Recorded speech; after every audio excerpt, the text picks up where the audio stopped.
शुरू करते हैं संविधान निर्माण के चरण, स्टेज ऑफ कॉन्स्टिट्यूशन मेकिंग। ठीक है, इसमें हम लोग पढ़ने वाले हैं संविधान सभा का गठन, स्रोत, निर्माण की प्रक्रिया, समितियां, विशेषताएं इत्यादि। ठीक है, constitution of the constituent assembly, sources, process of formation, committees, characteristics, ये सबके सब हम लोग इसमें पढ़ेंगे। ठीक है, इसके रिगार्डिंग हम लोगों ने लक्ष्मीकांत का चैप्टर नंबर 2 में इसका थ्योरी का हम लोग पढ़ चुके हैं। तो चलिए अब लोग ऑब्जेक्टिव सेशन पे हम लोग क्या करते हैं, शिफ्ट करते हैं।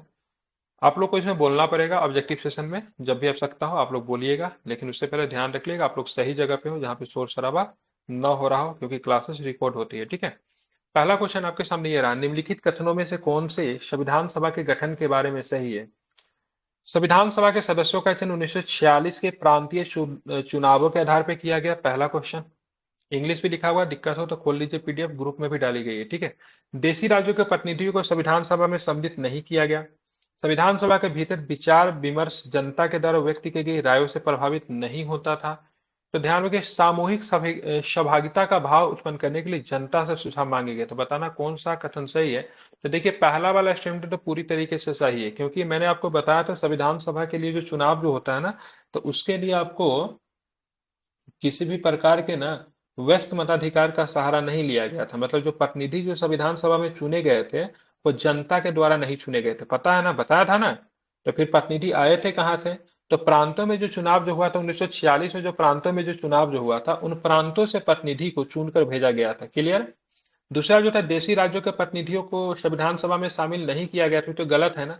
देशी रियासतों के प्रतिनिधियों को संविधान सभा में शामिल किया गया था। उनके लिए कितने सीटों का प्रावधान किया गया था बताएंगे, अंशु बताओ कितने सीटों का प्रावधान किया गया था देशी रियासत में शुरू में। 93। कितना। 93। वेरी गुड बच्चे, बहुत अच्छा। ठीक है, कितने सीटें थे, तो 93। ठीक है, दूसरा क्वेश्चन जो है, संविधान सभा के भीतर विचार विमर्श जनता द्वारा व्यक्त की गई रायों से प्रभावित नहीं होती थी। ठीक है, संविधान सभा में जो भी विचार विमर्श होता था वो जनता के द्वारा तय की गई रायों से प्रभावित होती थी। ठीक है, ध्यान में रखना। तो ये भी आपका क्या होगा, गलत हो गया। ठीक है, सामूहिक सहभागिता का भाव उत्पन्न करने के लिए जनता से सुझाव मांगे गए थे। तो बिल्कुल जनता से सुझाव मांगे गए थे। अभी के समय भी कुछ लॉ मेकिंग का जो प्रोसेस होता है ना, तो जनता उसमें राय रख सकती है। ठीक है, कभी कभी गवर्नमेंट इस तरह का चीजें जारी करती है, तो जिनको भी राय देना है इस कानून के संदर्भ में अपना अपना राय दे सकते हैं। ठीक है, तो 1 और 4 सही है, बाकी दूसरा और तीसरा की बात करें गलत है, क्योंकि यहाँ पे सम्मिलित थी 93 सदस्य थे, और यहाँ पे विचार विमर्श के लिए जनता के द्वारा रायों से भी प्रभावित होती है, जनता क्या सोचती है। ठीक है, तो आपका ऑप्शन नंबर की बात करेंगे तो 1 और 4 सही है, बाकी 2 गलत है। ठीक है, अब आते हैं थोड़ा डिटेल्स पे बात करते हैं।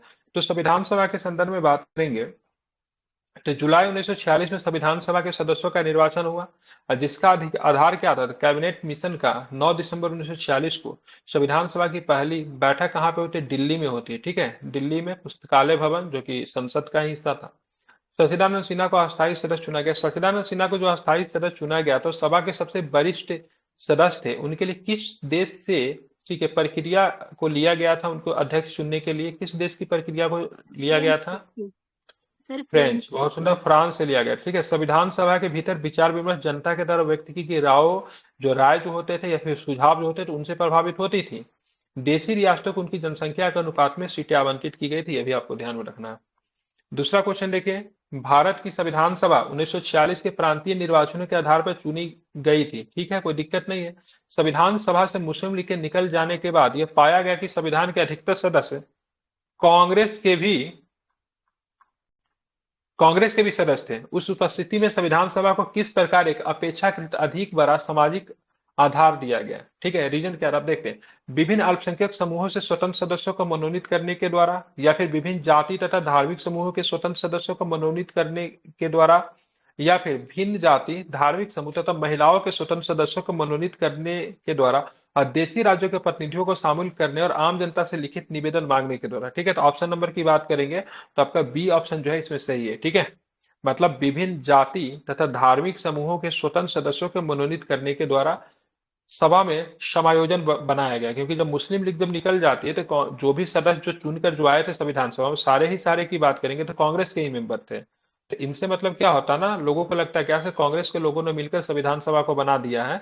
तब यहाँ पे जाके ऐसे लोगों को शामिल किया गया जो कि विभिन्न जाति से बिलोंग करते थे, विभिन्न धर्म से बिलोंग करते थे, वैसे स्वतंत्र सदस्यों को चुना गया जिनका संबंध कांग्रेस से नहीं था। भारत के संविधान से मुस्लिम लीग के निकल जाने के बाद अधिकतर सदस्य कांग्रेस के ही थे, अतः संविधान सभा को अधिक बड़ा सामाजिक आधार देने के लिए भिन्न जातियों, धार्मिक समूहों तथा एंग्लो इंडियन को स्वतंत्र सदस्य के रूप में मतलब क्या किया गया, शामिल किया गया। ठीक है। भारत की संविधान सभा के बारे में निम्नलिखित में से कौन सा कथन सही है? देखिएगा, पहला ऑप्शन बताइए गलत है कि सही है, बताइए।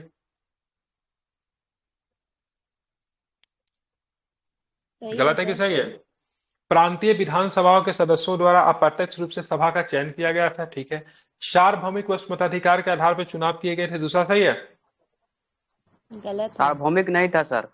बिल्कुल गलत है। बिल्कुल, सार्वभौमिक। चुनाव की किस्म का निर्धारण कैबिनेट डेलीगेशन के द्वारा किया गया था, या फिर सीटों का वर्गीकरण माउंटबेटन योजना के आधार पर किया गया था। कौन सा सही है? ठीक है, तो ध्यान रखेंगे कौन सा सही है। एक, दो, तीन, चार, कौन कौन सा सही है, या फिर केवल एक? तो ध्यान रखें, इसका आंसर जो होगा आपका डी लिया है। डी में क्या क्या है?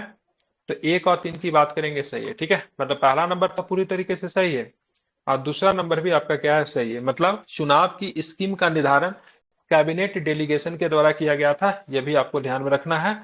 और पहला ऑप्शन की बात करेंगे तो वो भी आपका क्या है, सही है। ठीक है। देखिए, संविधान सभा का संगठन कैबिनेट मिशन के द्वारा अनुशंसित योजना के आधार पर किया गया था, जिसमें सदस्यों को प्रांतीय विधान सभाओं के सदस्यों द्वारा अप्रत्यक्ष चुनाव के द्वारा चुना गया था। संविधान सभा के गठन के संबंध में मिशन ने वयस्क मताधिकार का आधारित निर्वाचन से इनकार कर दिया था, क्योंकि अभी हाल फिलहाल में ही चुनाव हुआ था ना, 1946 में ही चुनाव हुआ था। इसमें अत्यंत विलंब होगा, क्योंकि अगर वयस्क मताधिकार अगर करवाएंगे, ठीक है, तो क्या होगा, समय लगेगा, पैसा भी खर्च होगा, अब विलंब भी हो सकता है। इसलिए कहा गया तो वे प्रांतों में जो चुनाव जो हुआ 1946 में, वहीं से सदस्यों को ले लिया जाए। इस उद्देश्य से प्रत्येक प्रांत को उसकी जनसंख्या के अनुपात में, जो सामान्यतः 10 लाख की जनसंख्या पे एक स्थान आवंटित किए गए। इस चुनावी प्रक्रिया 1935 के अधिनियम के 6वीं अनुसूची पर आधारित थी। कर संपत्ति और शैक्षणिक योग्यता के कारण मताधिकार सीमित कर दिया गया था। संविधान सभा एक बहुदलीय निकाय थी। कैसी निकाय थी? बहुदलीय थी। ऐसे ही नहीं थी जो केवल कांग्रेस थी और कांग्रेस ही कांग्रेस थी, बहुदलीय मतलब बहुत सारे दल के लोग थे, यहाँ पे सदस्य थे। इसमें विभिन्न दलों के सदस्यों का प्रतिनिधित्व था। उद्देश्य प्रस्ताव की स्वीकृति के बाद संविधान सभा ने संविधान निर्माण हेतु विभिन्न समितियों का भी मतलब क्या किया था, तो निर्माण किया था। 4 नंबर प्रश्न देखिए, भारतीय इतिहास के संदर्भ में प्रांतों से संविधान सभा के सदस्य कौन थे? ठीक है, भारतीय इतिहास के संदर्भ में प्रांतों से संविधान सभा के सदस्य थे। उन प्रांतों के लोगों द्वारा सीधे निर्वाचित हुए थे। भारतीय राष्ट्रीय कांग्रेस तथा मुस्लिम लीग के द्वारा नामित हुए थे।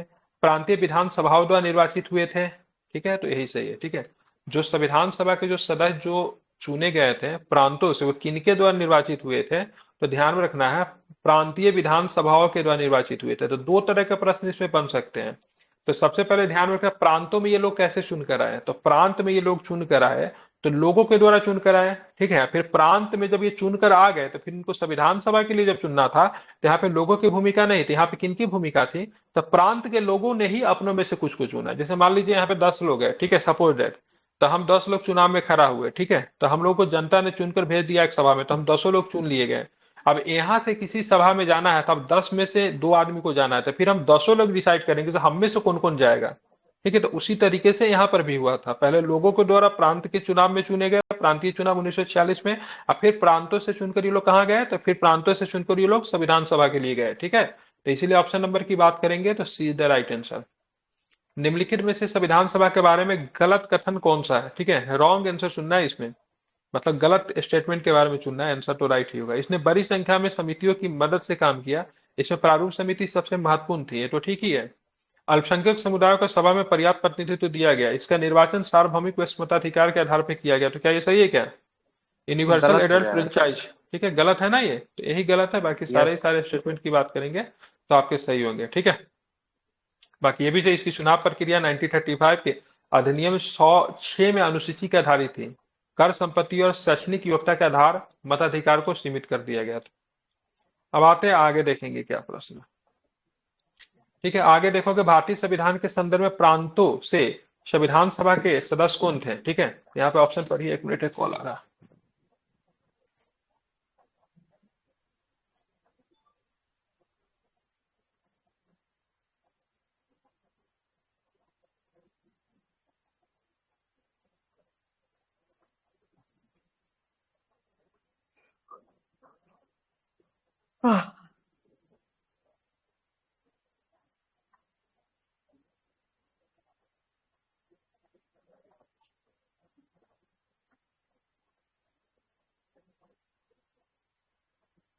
आंसर क्या होगा बताइए। ठीक है, क्वेश्चन देख रहे हैं आप लोग, आवाज आ रही है मेरी? हेलो। जी सर। हाँ, तो यहाँ पे क्वेश्चन है, भारतीय इतिहास के संदर्भ में प्रांतों से संविधान सभा के सदस्य प्रांतों के लोगों के द्वारा सीधे निर्वाचित तो नहीं हुए थे ना। नहीं। भारतीय राष्ट्रीय कांग्रेस तथा मुस्लिम लीग के द्वारा भी नामित नहीं हुए थे, प्रांतीय विधानसभाओं द्वारा निर्वाचित हुए थे, यही सही है ना? यस। क्या बताया था मैंने, बताया तो था आप लोगों को समझने के लिए। तो पहले लोगों के द्वारा प्रांत में सदस्यों को चुनकर भेजे गए, फिर संविधान सभा में भेजना था, तो फिर प्रांतों से इनको संविधान सभा के लिए भेज दिया गया। ठीक है, इसको आपको ध्यान में रखना। भीमराव अंबेडकर का संविधान सभा में निर्वाचन हुआ था, तो क्या बताया, पहले तो इनका निर्वाचन कहाँ से हुआ था, पश्चिम बंगाल से हुआ था ना, लेकिन बाद में कहाँ से हुआ, जब पाकिस्तान में चला गया तो बम्बई प्रेसिडेंसी। तो ये प्रश्न बम्बई। पूछा जाता है, ध्यान में रखिएगा, यहाँ से प्रश्न पूछा जाता है। बम्बई प्रेसिडेंसी से संविधान सभा के लिए कुल 21 लोग चुने गए थे। कितने लोग चुने गए थे? कुल 21 लोग चुने गए थे। ठीक है, इस 21 लोग में कौन कौन थे? तो डॉक्टर अंबेडकर थे, मीनू मसानी थी, बीजी खेर थे, वल्लभ भाई पटेल थे, के मुंशी थे, क्या नाम है, निजलिंगप्पा थे, आदि प्रमुख थे। संविधान सभा के लिए पहली बार भीमराव अंबेडकर का निर्वाचन कहाँ से हुआ था? तो बंगाल से हुआ बंगाल। था। ठीक है, लेकिन विभाजन के पश्चात पूर्वी बंगाल किसका अंग बन गया? अरे पूर्वी बंगाल बांग्लादेश, किसका अंग बन पाकिस्तान। गया? पाकिस्तान का अंग बन गया। ठीक है, पाकिस्तान तत्पश्चात का। इनको बंबई प्रेसिडेंसी की किस सीट से डॉक्टर अंबेडकर को चुना गया था? पूना के सीट से। लेकिन सीटें तो पहले से तय हो चुकी थी, तो जाहिर सी बात है पूना का सीट किसी और व्यक्ति के पास रहा होगा, उन्होंने सीट छोड़ा होगा। तो किस व्यक्ति ने सीट अपना छोड़ दिया था? मैंने बताया था आपको याद करने के लिए उनका नाम। M R Jayakar, M R Jayakar ने। M R Jayakar, very good. ठीक है, क्या नाम था उनका? तो एम आर जयकर ने अपना सीट को छोड़ा था अंबेडकर जी के लिए। ठीक है, अब बोलोगे सर ये तो गुजरात से थे ना, क्या नाम इनके, सरदार वल्लभ भाई, ये बंबई में क्या कर रहे थे? ठीक है, तो गुजरात 1960 में बना है। कब बना है? तो गुजरात 1980। 1960 में बना। महाराष्ट्र और सौराष्ट्र जो है ना 1960 में अलग होता है, मतलब महाराष्ट्र का बंबई प्रेसिडेंसी का विभाजन होता है, तो एक महाराष्ट्र बनता है, एक सौराष्ट्र बनता है। तो उस समय सब बंबई प्रेसिडेंसी ही था, गुजरात जैसा कोई कॉन्सेप्ट नहीं था। ठीक है, इससे सरदार वल्लभ भाई पटेल वहीं से था। एक मैंने और भी बताया था स्पेशल केस याद करने के लिए, क्या सरोजिनी नायडू जी का चुनाव कहाँ से हुआ था? बिहार से। बिहार से हाँ, ठीक है, ध्यान रखिए, सरोजिनी नायडू जी बिहार से चुनी गई थी। ठीक है, चलिए, याद है आप लोगों का, बढ़िया बात है। ठीक है, अब आते हैं भारत की संविधान के संबंध में निम्नलिखित में से कौन सा एक कथन सही नहीं है। ठीक है, मतलब भारत की संविधान के संबंध में निम्नलिखित में से कौन सा एक कथन सही नहीं है। तो संविधान सभा को उन सदस्यों से बनाया गया था जो प्रांतीय विधानसभा के सदस्यों के द्वारा अप्रत्यक्ष रूप से निर्वाचित हुए थे। ठीक है, संविधान सभा की पहली बैठक 9 दिसंबर 1946 को आयोजित हुई थी। बताना है, प्रत्येक प्रांत में सीटें 3 मुख्य समुदाय मुस्लिम, सिख और सामान्य में उनकी अपनी अपनी आबादी के अनुपात में बांटी गई थी। ठीक है, और अंतिम की बात करेंगे तो यहाँ पे, ठीक है, भारत के राज्यों के प्रतिनिधियों के मामले में चयन समिति विधि भारत के गवर्नर जनरल के द्वारा निर्धारित की गई थी। तो यही गलत है, बाकी सारे ही सारे की बात करेंगे सही है, क्योंकि जो विधि जो तैयार करना था ना, से कौन सदस्य किस प्रकार से चुन के आए गए, ये कैबिनेट मिशन योजना के अंतर्गत तय किया गया था, न कि गवर्नर। ठीक है, ध्यान रखिए, भारत की संविधान सभा के सदस्य के रूप में राज्यों के प्रतिनिधियों के मामले में जो चयन की विधि जो अपनाई गई थी, उसे गवर्नर जनरल के द्वारा नहीं, या कैबिनेट मिशन योजना के तहत तय की गई थी। मतलब भारत का संविधान सभा का गठन जब हुआ तो किस मिशन मिशन के तहत? तो कैबिनेट मिशन की तहत। ठीक है, और कैबिनेट मिशन की स्थापना कब होती है, तो क्या बताओगे? 1946 तो में। 1946 में। ठीक है, बिल्कुल। बताना है संविधान सभा का अध्यक्ष कौन थे, तो क्या बताएंगे? तो राजेंद्र बाबू। ठीक है, बिल्कुल। ठीक है, तो आप चलिए इसको भी जरा देख लेते हैं, बहुत अच्छे से आपका कॉन्सेप्ट क्लियर हो जाएगा। संविधान सभा की पहली बैठक 9 दिसंबर 1946 को हुई। इसकी अध्यक्षता डॉक्टर सच्चिदानंद सिन्हा ने किया। 11 दिसंबर 1946 को डॉक्टर राजेंद्र प्रसाद और एच सी मुखर्जी को क्रमशः संविधान सभा का अस्थायी अध्यक्ष और उपाध्यक्ष चुना गया। ठीक है, ध्यान रखें, कौन थे? एच सी मुखर्जी की बात करें, क्या थे? उपाध्यक्ष चुने गए थे। सर बी एन राव को क्या बनाया गया था? तो एडवाइजरी के लिए सलाहकार समिति, विधि संवैधानिक सलाहकार, इनको बिल्कुल बनाया गया था। ठीक है, संविधान सभा का पहला सत्र कितने तारीख को हुआ, बता ही दोगे आप लोग? ठीक है, कोई 9 दिक्कत तो नहीं है? दिसंबर 9 दिसंबर। ठीक है, 9 डॉक्टर दिसंबर राजेंद्र प्रसाद को संविधान सभा का अस्थायी अध्यक्ष कब चुना गया था? तो 2 दिन के बाद, बता ही दोगे आप लोग? ठीक 11 है, दिसंबर। 11 दिसंबर। क्वेश्चन है, सत्र हाँ, और बोलो। बैठक दोनों अलग अलग होते थे या फिर एक ही होते थे? सत्र का मतलब सेशन होता है। ठीक है, समझ रहे हैं ना, सेशन होता है। ठीक है, जी। हाँ, कहाँ पे दिया हुआ सत्र बैठक? संविधान सभा का पहला सत्र 9 दिसंबर 1946 को। ठीक है, उसी को बोलते हैं बैठक। सत्र एक ही हुआ ना, अलग होता है क्या? एक ही होता है। ठीक है, वैसे सत्र का मतलब सेशन हो जाता है। सेशन अगर यूज करेंगे ना तो सेशन नहीं बोलते 21-22 सेशन हुआ, जबकि बैठक अगर बोलेंगे तो हो सकता है आज से 3 बजे से लेके वो तो शाम के 8 बजे तक बैठक रहेगा। बैठक तत्कालीन सेंस में यूज किया जाता है, सत्र कंटिन्यूअस चलते रहता है। मतलब मान लो कि सेशन चला 19, मान लो 19 तारीख से लेके 24 तारीख तक सेशन चला, ठीक है।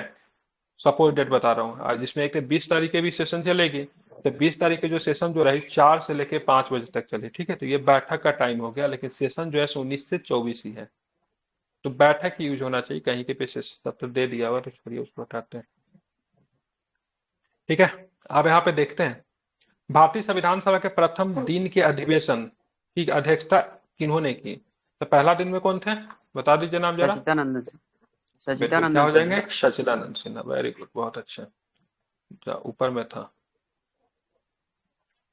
ठीक है। भारतीय संविधान सभा का उद्घाटन अधिवेशन की अध्यक्षता किसने की, सेम क्वेश्चन है। वही इनमें से डॉक्टर कौन संविधान सचिदानंद सभा का सलाहकार थे, सलाहकार कौन थे, बी एन राव। शर्वियंदा, थे। ठीक है, बिल्कुल ठीक है। संविधान सभा के गठन के संबंध में निम्न कथनों पर विचार कीजिए, ठीक है। प्रतिनिधि 4 घटक हिंदू मुस्लिम सिख ईसाई में चुने गए थे, गलत है ना, 3 ही घटक थे ना, यस सर। ठीक है। एक सामान्य थे, मुस्लिम थे, ठीक है, ध्यान रखेंगे, ठीक है, 3 ही घटक थे। आंसर में ये लिया है ना गलत, देख लेते हैं। संघीय संविधान समिति के अध्यक्ष सरदार वल्लभ भाई पटेल थे, ये भी गलत है। कौन हो जाएंगे, जी, पंडित जवाहरलाल नेहरू। जवाहरलाल नेहरू। पंडित जवाहरलाल नेहरू, ठीक है। अब बात करेंगे संविधान सभा के कुल सदस्य संख्या 389 थी, ठीक है। ये डॉक्टर भीमराव अम्बेडकर की अध्यक्षता में प्रारूप 8 सदस्यों का मिलकर बनी थी, तो कितने सदस्य होंगे, 7 सात सात ही सदस्य था 7। सर। थे ना। अम्बेडकर जी को लेके 7 को, ठीक है। तो क्या बताना है, गलत की सही बताना है, ठीक है। तो सही बताना है, तो केवल तीसरा वाला सही था ना, 389 सदस्य थी ना। जी जी। चलिए अब बाकी की बात करेंगे। संविधान सभा के गठन, संविधान सभा की कुल सदस्य 389 थी। प्रांत से 292 आए थे, देशी रियासत से 93 आए थे। अंशु बताओ कमिश्नरी से कितने थे, तो 4 थे कमिश्नरी से, ठीक है। और संविधान सभा के प्रतिनिधियों का निर्वाचन 3 था, एक सिख था, मुस्लिम था, अन्य था, ठीक है। ईसाई का कोई कॉन्सेप्ट नहीं था, मुस्लिम सिख और अन्य, अन्य में सारे आते थे। अन्य में कौन कौन आते थे, हिंदू हो गए, ईसाई हो गए, सब इसी में आते थे। और संघीय संविधान समिति के अध्यक्ष कौन थे, तो नेहरू जी थे, तथा अम्बेडकर की अध्यक्षता में प्रारूप समिति जो बनी थी उसमें 7 सदस्य थे, ठीक है, 8 नहीं। भारतीय संविधान सभा में कुल कितनी महिला सदस्य थी, मैंने बताया था ना, ठीक है, 15। 15 थे, ठीक है। इन 15 का नाम देख लीजिए, ठीक है। एक जो थी आपकी विजया लक्ष्मी पंडित जी, जो कि नेहरू जी की बहन ही थी, ठीक है। ये भारत की पहली महिला एम्बेसडर बनी थी। और कहाँ की एम्बेसडर बनी थी, यूएसए की बनी थी या फिर रसिया की बनी थी, बताएगा कोई हमें। रशिया की सर। नहीं नहीं, अमेरिका की राजदूत बनी थी, वह देख लीजिएगा, अमेरिका होनी चाहिए। राजकुमारी अमृत कौर की बात करेंगे तो ये 15 सदस्यों में से मात्र ऐसी महिला थी जिनको आगे चल के और ये कैबिनेट मिनिस्टर बनती है, ठीक है, मंत्री बनी थी। कौन सी मंत्री बनाई थी, रा, स्वास्थ्य मंत्री सर जी सर।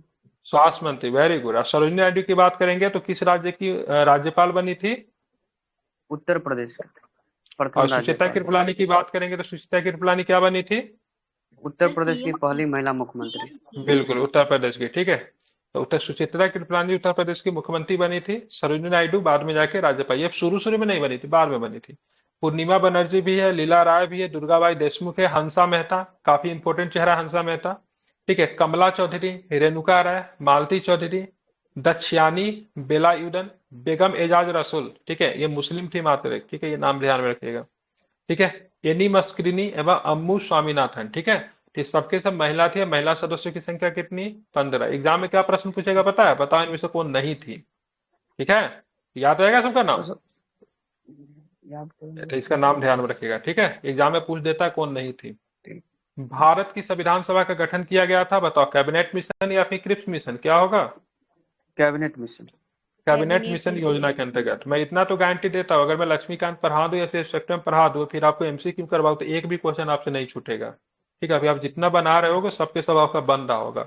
अब सोचो, जब इसी तरीके से संपूर्ण लक्ष्मीकांत, संपूर्ण स्पेक्ट्रम, अब फिर मैं अपना नोट्स में आप लोगों को पढ़ाऊंगा, तो आपकी तैयारी किस स्तर की पहुंच जाएगी, ठीक है। अभी थोड़ा क्लासेस थोड़ा इनरेगुलेट हो रही है, क्योंकि मुझे अभी 70 बीपीएससी के लिए बहुत मेहनत कर रहा है, स्पेशली कॉपी को लेकर, ठीक है। तो ये क्लासेस आपकी 2-3 महीना अभी तक ऐसे ही चलेगी। जैसे 70 बीपीएससी का एग्जाम हो जाएगा ना, फिर आपकी क्लासेस बहुत रेगुलेट हो जाएगी, और साथ में आपकी 2-2 3-3 क्लासेस भी होगी। मतलब 2-2 3-3 क्लासेस तो नहीं शुरू में, लेकिन क्लासेस का ना पीरियड बढ़ जाएगा। जैसे अभी 45 मिनट 50 मिनट का हो रहा है ना, सीधे 3 घंटा का हो जाएगा, 2.5 घंटा का हो जाएगा। तो इसके लिए आप लोग तैयार रहिएगा, ठीक है। संविधान सभा के प्रथम मनोनीत उपसभापति कौन थे? TT Krishnamachari, BT Krishnamachari, SC Mukherjee, फिर फ्रैंक एंथोनी। ठीक है, क्या होगा? तो लास्ट वाला ऑप्शन जो था फ्रैंक एंथोनी। फ्रैंक ठीक है, एंथोनी। मनोनीत थे। ठीक है, ध्यान में रखना है। तो संविधान सभा की प्रथम बैठक 9 दिसंबर 1946 को हुई है। इसके अस्थायी सभापति डॉक्टर सच्चिदानंद सिन्हा को चुने गए। सच्चिदानंद सिन्हा के आग्रह पर, ठीक है, फ्रैंक एंथोनी को प्रथम उप सभापति मनोनीत किया गया। ठीक है, तो ये मनोनीत हुए थे, क्या क्या नाम है, फ्रैंक एंथोनी की बात करेंगे तो मनोनीत किए गए थे। ठीक है, ये 9 तारीख को जो बैठक हुआ ना, तो सभापति के बाद उपसभापति भी इनको चुन लिया गया, लेकिन बाद में जब सभापति जब परमानेंट बनते हैं तो फिर दूसरा बन जाते हैं। ठीक है, एच.सी. मुखर्जी उपसभापति भी बनते हैं दूसरा, सर। हाँ, एस सी मुखर्जी बन जाते हैं, लेकिन इनको सबसे पहले चुन लिया गया। जब सभापति को चुना गया तो इनको भी चुना गया, और जब परमानेंट अध्यक्ष मिला तो मुखर्जी साहब को भी परमानेंट अध्यक्ष बना दिया गया। ठीक है, अब आते हैं भारत के संविधान के निर्माण में संविधान सभा की मदद करने वाले 2 लोक सेवक निम्नलिखित में से कौन थे? लोक सेवक का मतलब आईएएस अधिकारी। अब उस समय तो आईएएस नहीं था, उस समय आईसीएस था। ठीक है, आईसीएस का मतलब इंडियन सिविल सर्विस। ठीक है, ये ब्रिटेन के अधीन काम कर, अभी क्या आईएएस, इंडियन एडमिनिस्ट्रेटिव सर्विस। ये 2 अधिकारी थे। ठीक है, 2 अधिकारी थे, बी एन राव, के एम मुंशी। मुखर्जी साहब, Alladi Krishnaswami Iyer, B N Rau, S N Mukherjee, या फिर K M Munshi, Alladi Krishnaswami Iyer. कौन थे?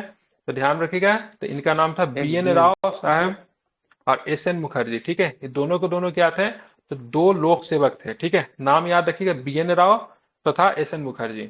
भारत के संविधान के निर्माण में संविधान सभा की मदद करने वाले 2 लोक सेवक बी एन राव तथा एस एन मुखर्जी थे। बी एन राव को संविधान सभा का संवैधानिक सलाहकार नियुक्त किया गया। उन्होंने अन्य देशों की राजनीतिक व्यवस्थाओं का गहन अध्ययन करके चर्चा पत्र तैयार किया। 60 देशों का संविधान का अध्ययन किया गया था भारतीय संविधान को बनाने के लिए। कितने दिनों के?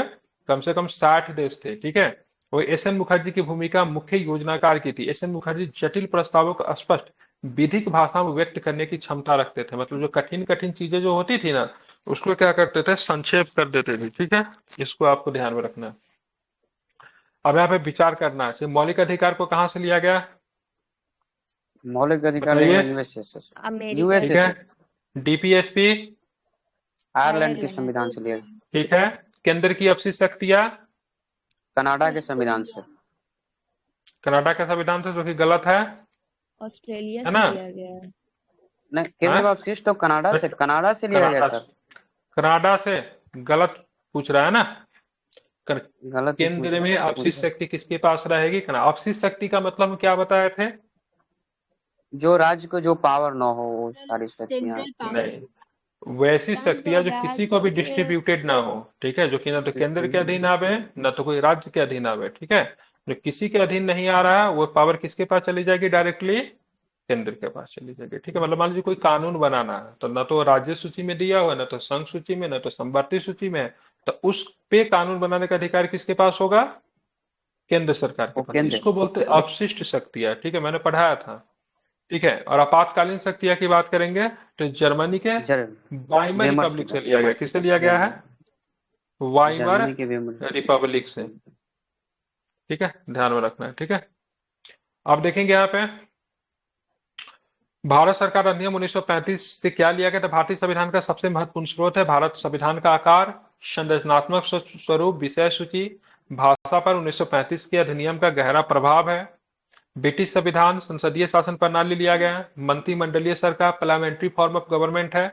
विधि निर्माण प्रक्रिया, एक हरी नागरिकता है ना हमारे पास, विधि का शासन है। ठीक है, अगर बात करेंगे, अगर आपसे क्वेश्चन पूछा जाएगा, अभी उतना आगे तो नहीं पढ़ा है, मुझे नहीं पूछना चाहिए, चलो मैं फिर भी पूछ लेता, क्या संघीय शासन व्यवस्था का एक हरी नागरिकता मतलब सिंगल सिटीजनशिप हिस्सा है या नहीं है? संघीय शासन व्यवस्था का है सर। नहीं है। ठीक है, जहां पर भी संघीय शासन व्यवस्था होगा ना, तो जहां पर भी संघीय शासन व्यवस्था होगा, ओरिजिनल फॉर्म में अगर संघीय शासन व्यवस्था होगा तो वहां पे डुअल सिटीजनशिप होगा। ठीक है, जैसा अमेरिका में। ठीक है, भारत को इसलिए अर्ध संघीय व्यवस्था कहा जाता है क्योंकि यहाँ पे राज्यों की शक्ति बहुत कम दी गई है, यहाँ पे सिंगल सिटीजनशिप रखा गया है। तो भारत को इसलिए संघीय सिटीजनशिप संघीय व्यवस्था न कहकर अर्ध संघीय व्यवस्था केसी बियर कहता है, अर्ध संघीय देश की तुलना मतलब कहा गया है भारत को, केसी बियर ने कहा था। ठीक है, तो जहाँ पे ओरिजिनल संघीय व्यवस्था होगा ना, वहाँ पे डुअल सिटीजनशिप होगा, जैसे अमेरिका में। ठीक है, वहाँ पे राज्य का अलग, केंद्र का, वहाँ पे दो को अपने राज्य का अलग कोर्ट होगा। ठीक है, सेंट्रल का अपना कोर्ट होगा। लेकिन भारत में क्या, हमारे न्यायपालिका क्या है? एकीकृत है, ठीक है, मतलब स्टेट का और सेंटर का अपना अपना नहीं है, ठीक है। हमारे यहाँ न्यायपालिका कंट्रोल्ड न्यायपालिका है, ठीक है। तो ये संघीय शासन व्यवस्था का सिंगल सिटीजनशिप क्वालिटी नहीं है, ठीक है। संयुक्त अमेरिका से मौलिक अधिकार लिया गया है, संविधान की सर्वोच्चता है, स्वतंत्र न्यायपालिका है, न्यायिक पूर्वावलोकन है, राष्ट्रपति पे महाभियोग, उपराष्ट्रपति, ये सब कहाँ से लिया गया है? तो यूएसए से लिया गया है, ठीक है।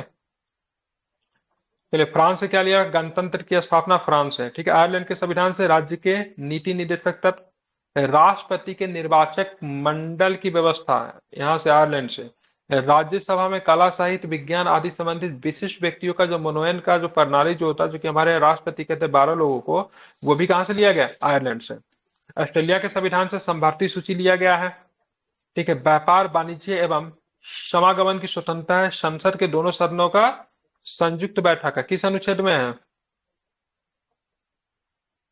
108 में, ठीक 83 है। नहीं, 108, ठीक है। कनाडा के संविधान से संघात्मक व्यवस्था है।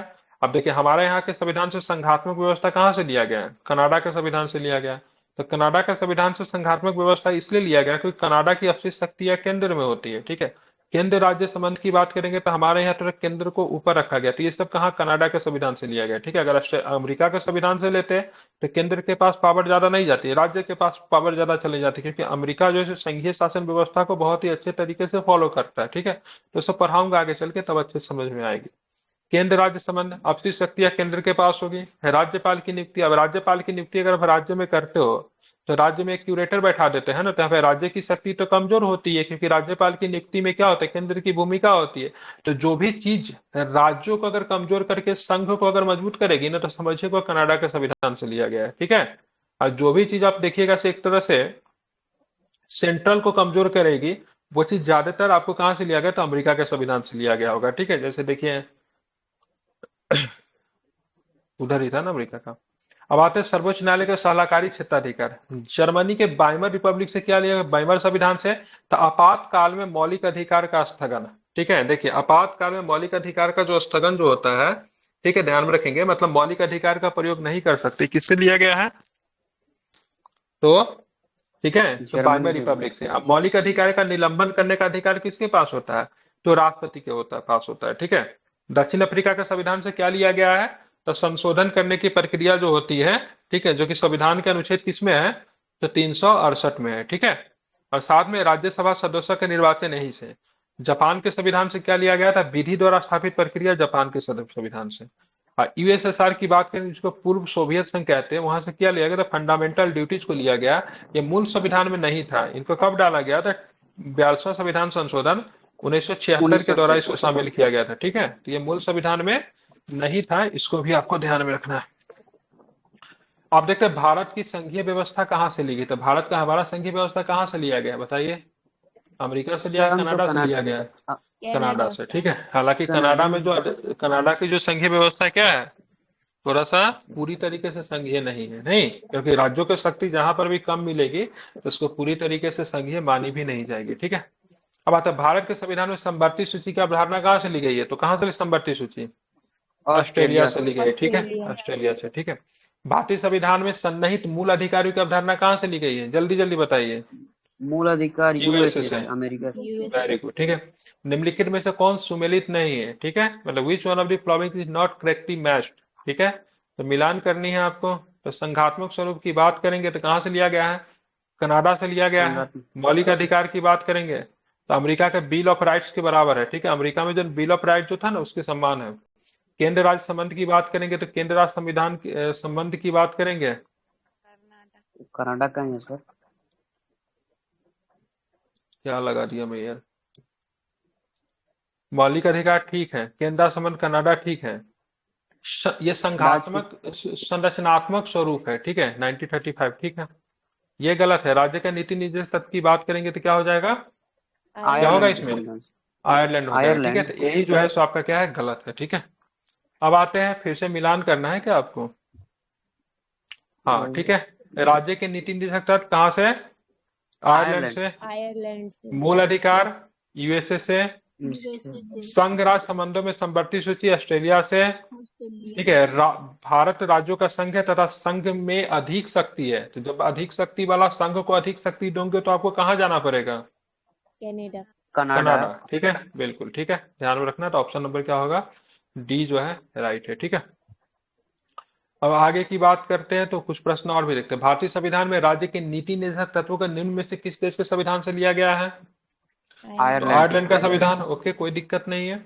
राज्यसभा के गठन में प्रतिभा, अनुभव एवं सेवा को प्रतिनिधित्व देने में भारतीय संविधान निर्माण निम्नलिखित उदाहरण से प्रभावित हुए। तो कहाँ से हम लोग ना 12 लोगों को शामिल कर, तो कहाँ से लिए गया है? तो ध्यान रखें, आयरलैंड आयरिश के से, संविधान। ठीक है, आयरलैंड के संविधान से। कितने लोगों को शामिल किया? 12 लोगों को शामिल किया जाता है। ये अधिकार किसके किसके पास होता है? प्रेसिडेंट के राष्ट्र पास। राष्ट्रपति के। तो ये 12 लोग जो शामिल जो होते हैं, क्या राष्ट्रपति के चुनाव में पार्टिसिपेट करते हैं? No sir. नहीं सर, नहीं। मनोनीत नहीं करते सदस्य नहीं हैं, करते, बिल्कुल, मनोनीत सदस्य निर्वाचित नहीं ही करते करते हैं। रीजन क्या है? रीजन क्योंकि इनको तो राष्ट्रपति नहीं चुना है ना, तो हो सकता है राष्ट्रपति अपने आदमी को चुन ले, तो राष्ट्रपति के जी चुनाव में राष्ट्रपति को वोट करके उनको फेवर करेगा, इसलिए इनको नहीं चुना जाता है, ठीक नहीं। है। आप देखेंगे राष्ट्रपति के निर्वाचन के निर्वाचक मंडल की व्यवस्था कहाँ से की गई है? तो निर्वाचक मंडल जो होते हैं, राष्ट्रपति के जो निर्वाचक मंडल होते हैं आयरलैंड के संविधान से, ठीक है। राष्ट्रपति के निर्वाचक मंडल में कौन कौन होते हैं बताइए, कोई बताएगा हमें? राष्ट्रपति के निर्वाचन मंडल में राज्यसभा और लोकसभा के निर्वाचित सदस्य और विधानसभा के निर्वाचित सदस्य, और प्लस में वेरी गुड, पुडुचेरी और बहुत दिल्ली अच्छे, ठीक है। पुडुचेरी के प्लस निर्वाचन। पुडुचेरी और दिल्ली दिल्ली, मतलब और सिंपल सा दिल्ली। प्रश्न, जहाँ पे विधानसभा वहां पे सब, पुडुचेरी और दिल्ली के अलावा कहीं पे विधानसभा नहीं है, ठीक है। सर अभी ठीक है, जम्मू कश्मीर वो तो भी जम्मू तो आ कश्मीर क्या, अगर जम्मू कश्मीर में विधानसभा आएगा ना, तो वहां के भी सदस्य जो होंगे राष्ट्रपति के निर्वाचन में पार्टिसिपेट करेंगे, ठीक है, ध्यान में रखना। निम्नलिखित में से किस देश का अनुसरण करते हुए भारत के संविधान निर्माताओं ने संसदीय व्यवस्थाओं के क्रियान्वयन के हेतु पद्धति निश्चय की है? ठीक है, तो ध्यान रखना है, ब्रिटेन। जब भी यहाँ पे बात होगा संसदीय व्यवस्थाओं के क्रियान्वयन हेतु पद्धति निश्चय की गई, तो ध्यान में रखना है क्या? तो ब्रिटेन, ठीक है, क्योंकि हमारा संसदीय व्यवस्था, पार्लियामेंट्री फॉर्म ऑफ गवर्नमेंट की बात करेंगे तो कहाँ से लिया गया है? ब्रिटेन से लिया गया। क्यों लिया गया है? क्योंकि जब संविधान सभा जब बन रहा था ना, तो एक बहस छिड़ी। कौन सा बहस छिड़ी? से भारत में संविधान, भारत में जो शासन व्यवस्था का स्वरूप क्या रखा जाए, मतलब प्रेसिडेंटल फॉर्म ऑफ गवर्नमेंट रखा जाए या फिर पार्लियामेंट्री फॉर्म ऑफ गवर्नमेंट रखा जाए। क्योंकि प्रेसिडेंटल फॉर्म ऑफ गवर्नमेंट जो थी ऑलरेडी कहाँ पे थी? तो यूएसए में थी, ठीक है। तो लोगों ने देखा से भाई साहब सडन, मतलब लोगों को, ठीक है, चावल दाल खाने का आदत है और उसको कुछ और खिलाओगे तो फिर दिक्कत तो हो जाएगी। सब दिन से हमारे यहाँ ब्रिटिश शासन व्यवस्था रहा जहाँ पे पार्लियामेंट्री फॉर्म ऑफ गवर्नमेंट है, तो प्रेसिडेंटल फॉर्म ऑफ गवर्नमेंट लाने का कोई मतलब नहीं बनता है। तो इसलिए संसाधनों शासन व्यवस्था को ही अपनाया गया, क्योंकि भारत के लोगों को इस शासन व्यवस्था की क्या थी? पहले से आदत लगी थी, ठीक है, निश्चित। बिल्कुल ठीक है। आप देखिए राज्य के नीति निर्देशक तत्व कहाँ से लिया गया? आयरलैंड, ठीक है। आपात उपबंध, ये भी ठीक है। वित्त आयोग, ध्यान रखें वित्त आयोग की बात करेंगे तो ये गलत है, ठीक है। फाइनेंस कमीशन इसमें नहीं होना चाहिए, 1935 के एक्ट में है, ठीक है। अब पार्लियामेंट्री फॉर्म ऑफ गवर्नमेंट की बात करेंगे तो ये भी आपका सही है, ये गलत है, ठीक है। तो वित्त आयोग जो संविधान का अनुच्छेद 280 में है, ये आपका वित्त आयोग लिया होगा ना 1935 के एक्ट में से होगा, ठीक है। एक मिनट, नीचे दिया है क्या सोल्यूशन? नहीं दिया, लेकिन 1935 के एक्ट से था आई थिंक। निम्नलिखित में से कौन सी एक भारतीय संघवाद की, ठीक है, अभिलाक्षणिक, ठीक है, ध्यान रखना है, अभिलाक्षणिक विशेषता नहीं है? होने वाली इकाइयां संघ बनाने के लिए सहमत हुई। The federating units concept from A union, ठीक है, ध्यान रखिए। अवशिष्ट शक्तियां केंद्र में निहित होगी। देखिए हमारे यहाँ जो है ना, हमारे यहाँ जो है ना, हमारे जो राज्य जो है ना, किसी संघ का परिणाम नहीं है। मतलब हमारे यहाँ जो है ना, शक्ति जो है ना, ध्यान में रखिएगा, ठीक है, केंद्र के थ्रू राज्य के पास है, राज्य से केंद्र को शक्ति नहीं मिलती। मतलब हमारे यहाँ कोई ऐसा नहीं, जो हम जो है फेडरल कहलाते हैं, लेकिन हमारे यहाँ कोई राज्य को जोर जोर के संघ नहीं बनाया गया है। मतलब हमारे यहाँ जो राज्य एक बार शामिल हो गए फिर कभी निकल नहीं सकते। मतलब इनकमिंग तो है, आउट गोइंग नहीं है। क्योंकि अमेरिका में क्या है, अमेरिका में जो 13 उपनिवेश थे उन सबने मिलकर मतलब क्या किया? अमेरिका को तैयार किया। मतलब अमेरिका को बनाने में 13 उपनिवेशों का योगदान है, लेकिन भारत को बनाने में किसी राज्य का योगदान नहीं है। भारत बना उसके बाद राज्य इसमें शामिल हुए, न कि मतलब कुछ राज्य जो है से मिलकर मतलब, ठीक है, बनाया। इसको आपको ध्यान में रखना है। तो इस प्रकार से भारत में राज्य जो है से किसी भी समझौते के परिणाम नहीं है, ठीक है। दैट मीन्स भारत से कोई अगर राज्य अगर निकलना चाहे तो नहीं नहीं निकल निकल सकता सकता। है, ठीक है। लेकिन अगर भारत अगर किसी राज्य को छोटा बड़ा करना चाहे तो कर कर सकता है। सकता है। इसीलिए देखिएगा किसी राज्य का बंटवारा हो जाता है, किसी राज्य का नाम बदल दिया जाता है, तो किसी राज्य का कुछ किया जाता है, ठीक है।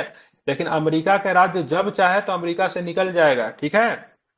अमेरिकन सरकार किसी राज्य के सीमा परिवर्तन नहीं कर सकती है, ठीक है। अमेरिका का जो संसद, सीनेट या फिर कांग्रेस कह लीजिए, वो किसी राज्य का सीमा भी परिवर्तन नहीं कर सकते, किसी राज्य का बंटवारा भी नहीं कर सकती है, किसी राज्य को मतलब किसी दूसरे राज्य में जोड़ भी नहीं सकती है। तो हमारे यहाँ राज्य क्या है, मरणशील है, जबकि केंद्र क्या है, अस्थाई है। ठीक है। लेकिन अमेरिका में राज्य भी मरणशील नहीं है, केंद्र भी मरणशील नहीं है। राज्य जब चाहे तब अलग हो सकती है, भले ही वो अलग होने तो नहीं देगा। आप लोग जानते हैं अभी के समय में कोई राज्य चाहे नहीं हमको अमेरिका से अलग होकर रहना है, तो क्या अमेरिकन गवर्नमेंट ऐसा करने देगी? नहीं करने देगी। लेकिन अगर किताब की भाषा की बात करें तो वो ऐसा कर सकती है, क्योंकि अमेरिका में राज्य समझौते का परिणाम है, लेकिन भारत में राज्य क्या, सशक्त है। ठीक है, किसी समझौते का परिणाम नहीं। इसलिए राज्य जो है, भारत के संदर्भ में बोलते हैं, भारत जो है ना अविनाशी संघ का, भारत विनाशी राज्य का अविनाशी संघ है। समझ रहे हैं ना? राज्य का विनाश हो सकता है, संघ का विनाश नहीं होगा। ठीक है। तो पहला वाला जो है गलत हो गया। ठीक है, बाकी सारे सारे सही। अपशिष्ट शक्तियां केंद्र में है, सिंगल सिटीजनशिप है, व्यापार संघ और समवर्ती सूची। ठीक है, ये भी हमारे यहाँ का एग्जाम्पल है। भारतीय संघवाद किसी समझौते का परिणाम नहीं है, जैसा कि अमेरिकी संघवाद है। इसीलिए भारतीय संघवाद के संदर्भ में कहा जाता है कि विनाशी राज्यों का विनाशी संघ। अमेरिका में 13 उपनिवेश थे। किसके गुलाम थे ये 13 उपनिवेश? ब्रिटिश के गुलाम थे। ये सारे एक जगह मिले, अरे ब्रिटेन तो हमको बहुत तंग मिलता है, हम लोग सारे लोग मिल जाते, एक देश बनाते हैं। ठीक है, तो सभी लोग मतलब क्या कि मिल गए, एक देश बना दिया। लेकिन भारत में क्या था, भारत पहले आजाद हुआ, उसके बाद भारत जब आजाद हो गया तो बाकी सारे राज्य आके भारत में क्या हो गया, मिलने लगे। ठीक है, भारत का राज्य बाद में आके मिला। अमेरिका के राज्यों ने क्या किया, सभी लोग मिल के देश बनाया। तो इसलिए शक्ति किसके पास ज्यादा है अमेरिका में, राज्य के पास कि सेंट्रल के पास? राज्य के पास। ठीक है, राज्य का अपना हाई कोर्ट है। ठीक है, राज्य का, सॉरी, अमेरिका में हाई कोर्ट नहीं, अमेरिका में सुप्रीम कोर्ट होता है। बोलोगे सुप्रीम कोर्ट? बिल्कुल, देश का भी सुप्रीम कोर्ट है, राज्य का भी सुप्रीम कोर्ट है। हालांकि हमारे यहाँ सुप्रीम कोर्ट कितने, एक है। अमेरिका में डुअल सिटीजनशिप है, मतलब कोई व्यक्ति कैलिफोर्निया का नागरिक होगा, कोई व्यक्ति यूएसए का भी नागरिक होगा। हमारे यहाँ कोई व्यक्ति बिहार का नागरिक हो, कोई व्यक्ति भारत का नागरिक नहीं हो सकता है। ठीक है, ध्यान में कि यहाँ पे भारत के संविधान, हाँ, भारत के संविधान में उद्देशिका का विचार कहाँ से लिया गया? उद्देशिका जिसको हम लोग प्रस्तावना भी बोलते हैं, ठीक है, अमेरिका से लिया गया है। प्रस्ताव भारतीय संविधान में उद्देशिका या प्रस्तावना का स्रोत अमेरिकी संविधान से है। प्रस्तावना संविधान का परिचय अथवा भूमिका को कहते हैं। इसमें संविधान का सार होता है। प्रख्यात न्यायविद एवं संवैधानिक विशेषज्ञ एन पालकीवाला ने प्रस्तावना को संविधान का परिचय पत्र कहा है। ठीक है, तो प्रस्तावना को संविधान का परिचय पत्र किसने कहा? तो पालकीवाला। ठीक है, लेकिन उद्देशिका तो भले हम लोग यूएसए से लिए है, लेकिन उद्देशिका की भाषा कहाँ से ली गई है, प्रस्तावना की भाषा कहाँ से ली गई, तो क्या बताओगे? ऑस्ट्रेलिया से ली गई। ऑस्ट्रेलिया वेरी गुड, बहुत अच्छे। ठीक है, अब आते हैं आगे के प्रश्नों को भी जरा देखते हैं। भारतीय संविधान में राज्यों का संघ की संकल्पना को प्राप्त किए। भारतीय संविधान में राज्यों की संघ का संकल्पना को प्राप्त किया गया। कहां से प्राप्त किया गया है? अमेरिकन से, ऑस्ट्रेलिया से, या फिर ब्रिटिश से। ठीक है, तो ध्यान रखिएगा, अमेरिका से तो लिया नहीं गया, क्योंकि अमेरिका में राज्य अलग हो सकते हैं, भारत के साथ ऐसा कुछ बात नहीं है, ऑस्ट्रेलिया में भी ऐसा नहीं है। British north American act, British north America अधिनियम से लिया गया है। ठीक है, राज्यों की संघ की संकल्पना British north America act Canada से लिया गया है। ठीक है, भारतीय संविधान के अनुच्छेद 1 के अनुसार भारत राज्यों का संघ है, जबकि अमेरिका के संविधान में संघ की जगह फेडरेशन की व्यवस्था की। मतलब अमेरिका क्या है, अमेरिका फेडरेशन है, भारत क्या है, यूनियन है। India is shall be, sorry, क्या लिखते हैं, India is shall be union of state, ऐसे ही बोलते हैं ना। तो भारत को क्या बोलते हैं, यूनियन। क्या बोलते हैं, यूनियन। अमेरिका को क्या बोलते हैं, फेडरेशन। अब बोलोगे सर फेडरेशन दोनों का, अब दोनों का हिंदी मीनिंग क्या होता है? दोनों का हिंदी मीनिंग संघ ही होता है। ठीक है, तो थोड़ा सा अजीब है, लेकिन भारत के संदर्भ में क्या यूज करोगे, यूनियन, और अमेरिका के संदर्भ में क्या यूज करोगे, फेडरेशन। और दोनों का मतलब क्या होता है, दोनों का मतलब संघ ही होता है। ठीक है, तो थोड़ा हिंदी में थोड़ा गड़बड़ है, लेकिन अंग्रेजी में फेडरल और यूनियन यूज होता है। ठीक है, अब आते हैं, पॉलिटी बहुत इंटरेस्टिंग सब्जेक्ट है। आप लक्ष्मीकांत के साथ जब पूरे अच्छे से समझने का जब एमसीक्यू करोगे ना, तो आपको बहुत मजा आएगा। ठीक है, सर संघ द्वारा ये राज्यों, हम्म, जो संविधान का दर्शन है वो प्रस्तावना में ही निहित होगा ना। संविधान का संविधान दर्शन का दर्शन प्रस्तावना में भी नहीं थे, और भी जगह संविधान का दर्शन है, लेकिन मुख्य रूप से प्रस्तावना में। ठीक है, देखिए, संविधान का दर्शन प्रस्तावना में, और संविधान का दर्शन का जो अंग की बात करें, फंडामेंटल राइट को भी माना जाता है, डीपीएसपी भी है, ठीक है, प्रस्तावना भी है, जी ड्यूटीज को भी मानते हैं। तो संविधान का बहुत सारा अंग है, उसमें से अंग उसका दर्शन है। तो दर्शन का हिस्सा बहुत सारे है, लेकिन मुख्य रूप से दर्शन किसमें निहित है, तो प्रस्तावना में निहित है, ये आपको ध्यान में रखना है। ठीक है, जी बोलते हैं संविधान का दर्शन वाला भाग बताओ, तो उसमें फंडामेंटल राइट भी आता है, ठीक है, वो भी संविधान का दर्शन है। चलिए, संघ द्वारा राज्यों को निर्देश देने का प्रत्यय भारतीय संविधान के रचयिता अधिकरण कहाँ से किया गया, ठीक है। तो संघ द्वारा राज्यों को निर्देश देने का, ठीक है, सफिक्स जो है, प्रत्यय जो है, कहां से लिया गया, तो गवर्नमेंट ऑफ इंडिया एक्ट 1935, ठीक है, ध्यान में रखना है। संघ द्वारा राज्यों को निर्देश देने का प्रत्यय, सफिक्स बोलते हैं इसको, भारतीय संविधान निर्माताओं ने भारत शासन अधिनियम 1935 से ग्रहण किया है, जिसमें ब्रिटिश सरकार द्वारा गवर्नर जनरल और गवर्नरों को निर्देश देने का प्रावधान था, ठीक है। निम्नलिखित में से कौन सा ब्रिटिश शासन की देन है, क्या बताओगे, ब्रिटिश शासन का देन क्या है, ठीक है, तो विधि। ध्यान में रखना है। तो आपको 1 2 4 इसका आंसर लिया है, ठीक है, 1 2 4, मतलब सचिवालय व्यवस्था है, लोक सेवा आयोग भी है, 1926 में गठन हुआ था, रूल ऑफ लॉ भी है, ठीक है। फाइनेंस कमीशन नहीं, फाइनेंस कमीशन अमेरिका से आई थिंक लिया गया है, देखते हैं। भारत के सचिवालय व्यवस्था, लोकसभा आयोग, विधि का शासन ब्रिटिश शासन की देन है। विधि के शासन का आशय यह है कि संबंधित राज्य में कोई व्यक्ति या संस्था सर्वोच्च न होकर विधि के समझ, मतलब कोई भी व्यक्ति जो है ना, उसे विधि से बड़ा नहीं है, नहीं बोलते ऐसे, तुम कानून से बड़ा है क्या, मतलब कोई भी व्यक्ति, चाहे वो व्यक्ति कोई भी क्यों ना, वो कानून से बड़ा नहीं है। इस प्रकार के शासन में कभी सभी व्यक्ति कानून के समक्ष समान होते हैं, उन्हें कानून का समान संरक्षण प्राप्त होता है। इस सिद्धांत का प्रतिपादन ब्रिटिश विधि वेता एल्बर्ट डायसी ने किया था। बहुत सुंदर, ध्यान रखें, अगर पूछेगा विधि का शासन, ठीक है, रूल ऑफ लॉ का प्रतिपादन, इस कॉन्सेप्ट को किसने दिया था, तो एल्बर्ट डायसी ने दिया था। किसने दिया था, एल्बर्ट डायसी ने, ठीक है। एल्बर्ट डायसी नाम इंपोर्टेंट है, ध्यान में रखना है, लॉ मेकर थे। नीचे दी गई सूचियां दी गई है, इनमें से भारतीय संविधान के प्रावधान तथा दूसरे में उद्देश्य जहां से ग्रहण किए गए, इनको मिलान करना है। विधि के समान समानता, इंग्लैंड। विधि के समान संरक्षण,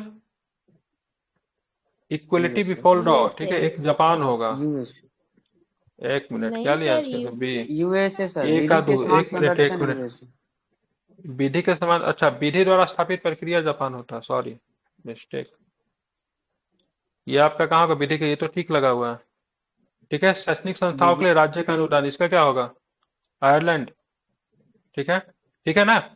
हाँ, ध्यान में रखिएगा, अगर इसमें विधि वाला में ना एक दो में कंफ्यूजन होता है, क्या होता है, तो विधि के समझ क्षमता की बात करें ग्रेट ब्रिटेन है, विधि के समान संरक्षण की बात करें अमेरिका है, अब विधि द्वारा स्थापित प्रक्रिया की बात करेंगे जापान है। आप बोलोगे सर इसमें अंतर क्या है, तो अंतर अभी हम नहीं बताएंगे, ठीक है। हम एक जेल का, एक व्यक्ति को जब गिरफ्तार किया जाता है ना, उसको लेके इसको समझाने का बहुत अच्छा तरीका है। जैसे मान लीजिए किसी व्यक्ति को गिरफ्तार किए, ठीक है, व्यक्ति ए बी वाई जेड कुछ भी हो सकता है, कितना भी बड़ा व्यक्ति हो, ठीक है, उसको सजा मिलेगी, ठीक है, डजेंट मैटर वो है कौन।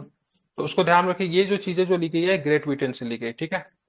आप देखिए विधि के समान संरक्षण भी है, ठीक है। आप किसी भी व्यक्ति को एक जुर्म के लिए 2 बार सजा नहीं दे सकते, ठीक है, वो व्यक्ति कोई भी हो, उनको संरक्षण दिया जाएगा, ठीक है। मतलब संरक्षण दिया जाएगा तो ऐसा नहीं किसी व्यक्ति को पकड़ कर सीधे मतलब मौत की सजा सुना देना है। उसके लिए क्या होगा, प्रक्रिया यूज किया जाएगा, उनको कानून के समझ संरक्षण दिया जाता है। अब तीसरी जो होता है ना, विधि द्वारा स्थापित प्रक्रिया। अब विधि द्वारा स्थापित प्रक्रिया, ठीक है, ध्यान रखें, विधि द्वारा स्थापित प्रक्रिया कौन होता है, तो विधि द्वारा स्थापित प्रक्रिया की बात करेंगे तो किसी भी व्यक्ति को जब गिरफ्तार करते तो क्या करते हैं, उनको गिरफ्तार करते, फिर कोर्ट के सामने ले जाते, फिर कोर्ट उनको सजा सुनाती है, फिर वो व्यक्ति जेल में जाता है, फिर जेल में अगर मान लीजिए उस व्यक्ति को सजा हो जाता है, तो आप देखिएगा सजा होने से पहले बहुत सारी प्रक्रियाओं से गुजरना पड़ता है। मेडिकल टेस्ट होता है, डॉक्टर आके देखती है। मान लीजिए किसी व्यक्ति को मारने से पहले डॉक्टर से दिखाने की क्या जरूरत है, कोई जरूरत नहीं है, लेकिन फिर भी देखता है व्यक्ति हेल्दी है कि नहीं, व्यक्ति ठीक है कि नहीं। ये सारा जो जेल प्रोसीजर जो होता है विधि द्वारा स्थापित प्रक्रिया में आता है, ठीक है। अब मान लीजिए भारत जो किसी आतंकवादी को पकड़ता है, लेकिन उसको भी हम लोग ने खाना वगैरह खिला के 6 महीना साल भर तक बचा के रखते हैं, उनको भी मतलब क्या करते हैं, पूरा लॉ को फॉलो किया जाता है, उनको भी वकील दिया जाता है। तो हमारे यहाँ का लॉ ही ऐसा है, ऐसे विधि द्वारा स्थापित प्रक्रिया से गुजरना पड़ता है। इसीलिए किसी भी व्यक्ति को गिरफ्तार करे या फिर किसी आतंकवादी को गिरफ्तार करे, सब जो होता है कानून के नजर में जाके क्या हो जाता है, बराबर हो जाता है, चाहे वो देश का नागरिक हो चाहे कोई आतंकवादी हो। तो यही सारी चीजें हैं। और यहाँ पे शैक्षणिक संस्थाओं के लिए राज्य का अनुदान आयरलैंड से लिया गया, समवर्ती सूची को ऑस्ट्रेलिया के संविधान से लिया गया, जबकि नीति निर्देशक तत्वों को आयरलैंड के संविधान से लिया गया। निम्नलिखित में से कौन सी निम्नलिखित में से कौन सी विशेषता ब्रिटिश संविधान से भारत के संविधान में ली गई है, तो ब्रिटिश संविधान से भारत के संविधान में क्या क्या ली गई बताइए। संसदीय व्यवस्था हो जाएगा, ठीक है, कानून, रूल ऑफ लॉ, ठीक है, क्या क्या आंसर होगा, डी, 1 2 4, 4 मार दिया, दो भी होगा और ये भी होगा, ठीक है। तो विधि निर्माण की प्रक्रिया, कानून के शासन, ये भी, ये तो कहां से लिया गया है, यूएसए से, ठीक है ना। यूएसए से लिया गया है ना, यहाँ पे क्या बोलते हैं इसको, इंडिपेंडेंस ऑफ जुडिशरी, मतलब न्यायपालिका की स्वतंत्रता कहाँ से लिया गया, तो यूएसए से लिया गया, इसको आपको ध्यान में रखना है। तो भारत के संविधान ने अपने अधिकतर उपबंध विश्व के कई देशों के संविधान एवं भारत के शासन अधिनियम 1935 के उपबंधों से ग्रहण किए हैं। ब्रिटेन के संविधान से भारतीय संविधान ब्रिटेन के संविधान से भारतीय संविधान में ली गई विशेषता है, संसदीय व्यवस्था है, विधि निर्माण प्रक्रिया है, कानून का शासन है, न्यायपालिका की स्वतंत्रता का प्रावधान कहाँ से लिया गया है, तो अमेरिका के संविधान से लिया गया है, ये भी आपको ध्यान में रखना चाहिए। न्यायिक पुनरावलोकन की व्यवस्था देखने को मिलता है कहाँ पे, भारत और यूएसए में।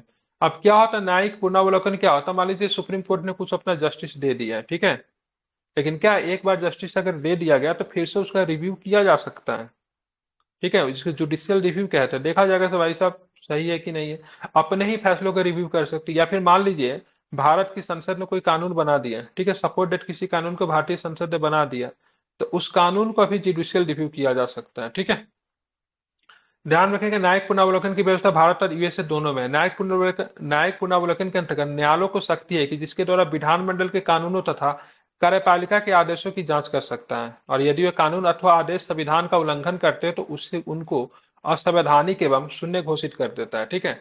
मान लीजिए संसद ने कोई कानून बनाया, संसद कह लीजिए, फिर विधायिका कह लीजिए, विधायिका का मतलब राज्य विधानसभा और सेंट्रल दोनों आ जाएगा, ठीक है, कोई कानून बनाया। अब कुछ कानून बनाया गया जो कानून जो है सब मौलिक अधिकार के खिलाफ है, कुछ लोगों ने आवाज उठाया, और जुडिशरी जो थी उस कानून की जांच करेगी और पाई से कानून जो है ना संविधान के नियमों के क्या खिलाफ है, तो उसी समय उस कानून का अल्पीकरण हो जाएगा, ठीक है, कानून को समाप्त माना जाएगा, ठीक है। वैसे भी फंडामेंटल राइट का एक अनुच्छेद 13 की बात करेंगे ना, 13 बोलता है फंडामेंटल राइट के खिलाफ बनाया गया कोई भी कानून उसका क्या हो जाएगा, शून्यकरण हो जाएगा, मतलब कानून स्वतः ही मतलब क्या होगा, समाप्त हो जाएगा। तो ये अधिकार भारतीय जुडिशरी में दिया गया है, ठीक है, जुडिशरी रिव्यू, जो कि मतलब विधायिका के बनाए गए कानून को भी कर सकती है, फिर कार्यपालिका के द्वारा कोई फैसला लिया जाता है तो उसको भी कर सकती है, ठीक है। भारत के संविधान के आलेखन सदस्य के रूप में अल्लादी कृष्ण स्वामी अय्यर के बारे में निम्नलिखित में से कौन सा कथन सही है। भारत के संविधान के निर्वाचन के संबंधित महत्वपूर्ण निर्णयों के लिए वे उच्चतम न्यायालय की भूमिका के पक्षधर थे। उनका यह मानना था कि स्वतंत्रता और सामाजिक निग्रह के बीच में उच्चतम न्यायालय की एक रेखा खींचनी पड़ेगी। न्यायपालिका पर कार्यपालिका के प्रभुत्व में उनका विश्वास था। वे शासन के अधिना अधिनायकीय मतलब किसी डिक्टेटर से डिक्टोरियल फॉर्म ऑफ गवर्नेंस के पक्षधर थे। बताना कौन सा सही है, तो ध्यान रखें एक या दो की बात करेंगे सही। अल्लादी कृष्ण स्वामी अय्यर क्या चाहते थे, वो चाहते भारत के संविधान के निर्वाचन से संबंधित महत्वपूर्ण निर्णयों के लिए जाने में उच्चतम न्यायालय की भूमिका के वो पक्षधर थे, ठीक है। उनका यह मानना था कि स्वतंत्र और सामाजिक निग्रह के बीच में उच्चतम न्यायालय को एक रेखा खींचनी पड़ेगी, ठीक है, ये दोनों उनका मानना था, ठीक है। अल्लादी कृष्ण स्वामी अय्यर प्रारूप समिति के सदस्य थे। वे भारत के संविधान के निर्वाचन से संबंधित महत्वपूर्ण निर्णयों के लिए जाने जाते थे।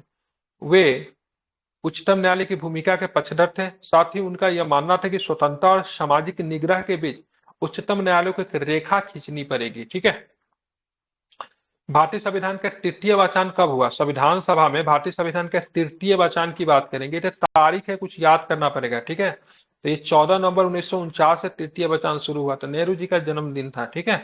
आप ध्यान में रखेंगे डॉक्टर भीमराव अम्बेडकर द्वारा संविधान का प्रारूप अंतिम प्रारूप पेश करने के साथ ही 4 नवंबर 1948 को प्रथम वाचन प्रारंभ हुआ। तारीख याद आएगा, ये 5 दिन तक मार्च चला था, ठीक है।